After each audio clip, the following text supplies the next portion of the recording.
Annonceurs, entrepreneurs, promoteurs et chefs d'entreprise, choisissez dès à présent votre meilleur partenaire média, Ideal Production. Ideal Production est basé à Cotonou au Bénin. Ideal Production, le partenaire exclusif de Sika TV en Afrique.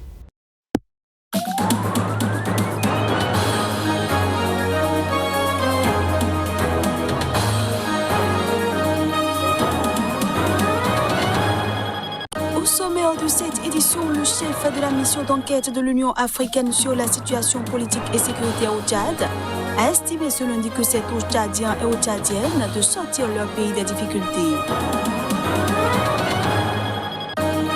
L'école semble la priorité première du président nigérien Mohamed Bazoum.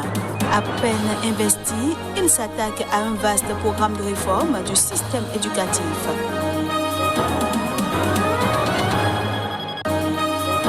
Et puis en République démocratique du Congo, le ministre de la Santé a annoncé la fin de la 12e épidémie de la maladie à virus Ebola, et ce, 3 mois après la résurgence du virus dans le Nord Kivu.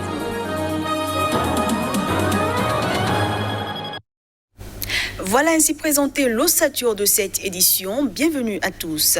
Le chef de la mission d'enquête de l'Union africaine sur la situation politique et sécuritaire au Tchad, après la prise du pouvoir par une junte militaire, a estimé ce lundi que c'est aux Tchadiens et aux Tchadiennes de sortir leur pays des difficultés. La mission doit quitter N'Djamena mercredi. L'Union africaine a envoyé une mission jeudi au Tchad pour déterminer si l'organisation prendrait des sanctions contre le pays d'Afrique centrale en raison de son évolution politique depuis la mort il y a 2 semaines de son président Idriss Déby Itno. Selon le chef de la mission d'enquête, beaucoup de sujets ont été discutés, notamment comment accompagner durant cette période difficile le Tchad. La mission doit quitter N'Djamena mercredi pour remettre dans la foulée son rapport au Conseil paix et sécurité de l'UA qui se prononcera ensuite sur d'éventuelles sanctions contre le Tchad. Il est bien évident que c'est d'abord aux Tchadiens et aux Tchadiennes de vouloir sortir leur pays des difficultés. L'Union africaine, les partenaires de manière générale seront là pour aider, mais surtout il reviendra à eux de s'entendre politiquement. Bien sûr, le Conseil était divisé. Les uns pensant qu'il fallait tout de suite appliquer les textes et le protocole du Conseil de paix et de sécurité, les autres disant il faut qu'on examine, il faut qu'on donne un peu plus de temps parce que la situation concerne pas seulement le Tchad, mais un ensemble beaucoup plus grand.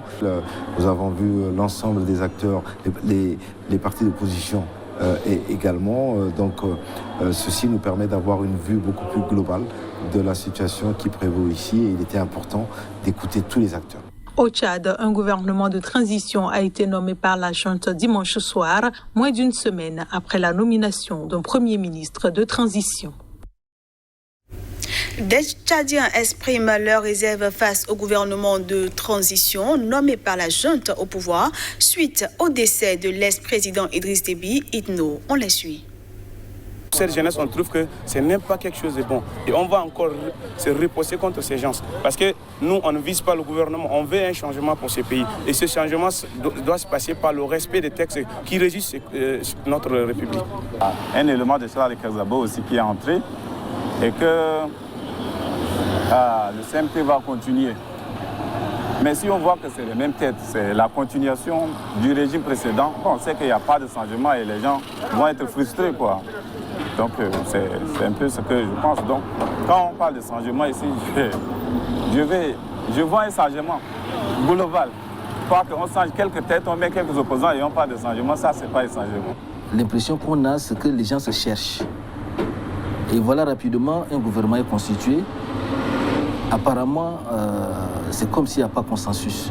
On a voulu, après le conseil militaire, mettre sur pied la structure qui est le gouvernement de transition. Et puis peut-être d'un moment à l'autre, dans les heures qui suivent, sinon les jours, on aura donc le Conseil national de salut. L'impression qu'on a, c'est comme si on veut tout mettre en place avant que la délégation de l'Union africaine ne tire ses conclusions. Le président Déby était tout puissant, il a régné comme un dieu sur le Tchad pendant 30 ans. Aujourd'hui, tout le monde a été surpris que le président Déby disparaisse comme par enchantement. Donc aujourd'hui, quel que soit celui qui arrive là, le peuple est toujours plus fort que le conseil militaire de transition ou bien que les manœuvres qui sont en train d'être faites. Donc nous sommes conscients, nous sommes confiants également que la lutte va finir de payer. Je crois que l'entrée de certains dans le gouvernement ne nous dissuade pas. Nous allons continuer donc à lutter pour que le pouvoir revienne aux civils. J'en parlais en titre. Au Niger, l'école semble la priorité première du président Mohamed Bazoum. À peine investi, il s'attaque à un vaste programme de réforme du système éducatif. Le projet a été présenté aux partenaires de l'école nigérienne. La baisse de niveau aussi bien des élèves que des enseignants, dont la majorité sont des contractuels sans formation initiale, plombe le système éducatif nigérien. Face à la descente aux enfers de l'école, le président Mohamed Bazoum se place en réformateur. Face aux partenaires de l'école, sa préoccupation a été on ne peut plus claire. Il faut réformer le système. Il s'agit de la réactualisation et de la rationalisation de la carte scolaire. Nous insistons sur cette question, simple mais compliquée en même temps, mais certainement simple si nous en avons la volonté. La poursuite de la construction et de la réhabilitation des infrastructures scolaires, l'idée étant, comme vous le savez, que nous disposions de modèles de construction de classes qui allient faiblesse de coût et qualité. La professionnalisation et le renforcement des capacités du corps enseignant. Plusieurs réformes en cours. C'est très important. Là également, c'est une question chargée de plus grands enjeux sur laquelle j'aimerais insister. Les enseignants, les scolaires et les parents d'élèves ont montré leur adhésion aux réformes envisagées par le chef de l'État. Les syndicats des enseignants ne demandent pas mieux. Pour réussir ces réformes, le secrétaire général du syndicat national des enseignants du Niger recommande un état des lieux de l'école nigérienne. Monsieur le Président, faites faire très rapidement l'état des lieux de l'animation du système éducatif. Ça vous permettra d'avoir un tableau de bord et de prendre des décisions les meilleures qui soient pour le système éducatif. Puisque le courage est déjà là de décider. C'est ce qui a manqué quelque part.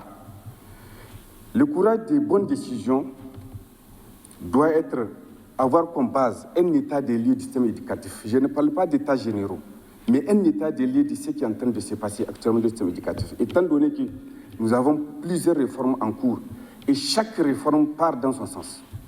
Les partenaires techniques et financiers du Niger ont marqué leur adhésion à la vision du président Mohamed Bazoum, qui a pris l'engagement de redonner à l'école nigérienne toutes ses lettres de noblesse. Plusieurs dizaines de journalistes tunisiens se sont rassemblés devant le siège de leur syndicat à Tunis en soutien à leurs confrères marocains emprisonnés Omar Hadi et Souleymane Raissouni à l'occasion de la Journée mondiale pour la liberté de la presse. La Tunisie est classée première en termes de liberté de la presse selon le classement Reporters sans frontières dans la région Moyen-Orient Afrique du Nord, mais la profession peine à se réformer et est confrontée à des attaques venant de la classe politique. Des journalistes et militants se sont rassemblés lundi à Tunis pour réclamer la libération de 2 journalistes marocains emprisonnés depuis des mois, Omar Hadi et Souleymane Raissouni, à l'occasion de la Journée mondiale de la liberté de la presse. Une pétition de soutien publiée dimanche a réuni 320 personnalités, dont 4 anciens ministres. Omar Hadi, journaliste marocain engagé dans la défense des droits humains, en détention préventive depuis 9 mois, a mené 21 jours de grève de la faim dans l'espoir d'obtenir une libération provisoire avant de la suspendre vendredi en raison de la détérioration de sa santé. Souleymane Raissouni, rédacteur en chef du journal Akhbar Al-Yaoum, en détention depuis 11 mois, est en grève de la faim depuis 26 jours pour les mêmes raisons. Ils sont poursuivis notamment pour des agressions sexuelles.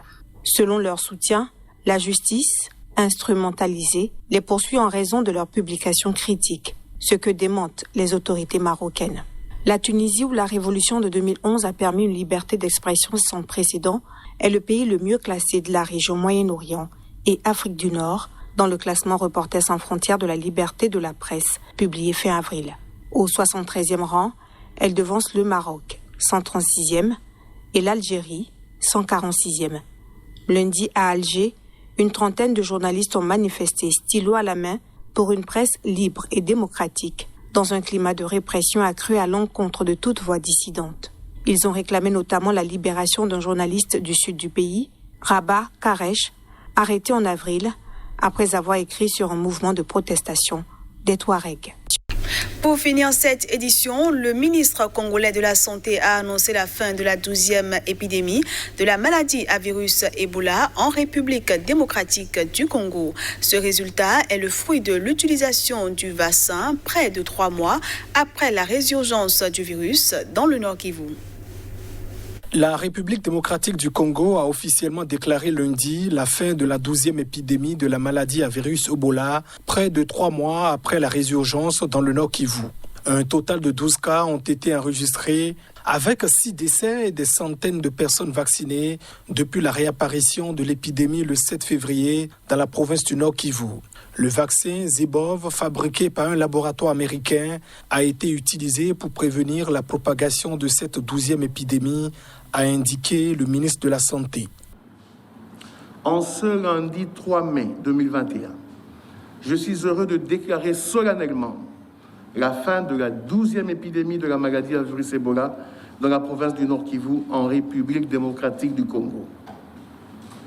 4 zones de santé sur les 34 que compte la province ont été affectées, avec un total de 12 cas, dont 6 décès, soit une létalité de 50% et 6 survivants. L'épidémie a fait sa réapparition dans une zone du Nord Kivu, Butembo, frappée entre août 2018 et juin 2020 par la plus forte poussée de fièvre hémorragique Ebola dans toute l'histoire de la RDC. L'Organisation mondiale de la santé avait élevé la précédente épidémie dans l'Est au rang d'urgence sanitaire internationale par peur de sa propagation. Malgré cette déclaration, le gouvernement congolais invite la population à la vigilance et à rester en contact avec des équipes de surveillance qui vont continuer de travailler avec les autorités sanitaires locales du Nord Kivu, a ajouté le ministre de la Santé. La RDC fait aussi face depuis mars 2019 à l'épidémie de Covid-19 avec 29 965 cas et 768 décès. Une campagne de vaccination est en cours qui n'attire pas beaucoup de monde. Et voilà, mesdames, messieurs, ce sera tout pour cette édition que je vous remercie d'avoir suivi.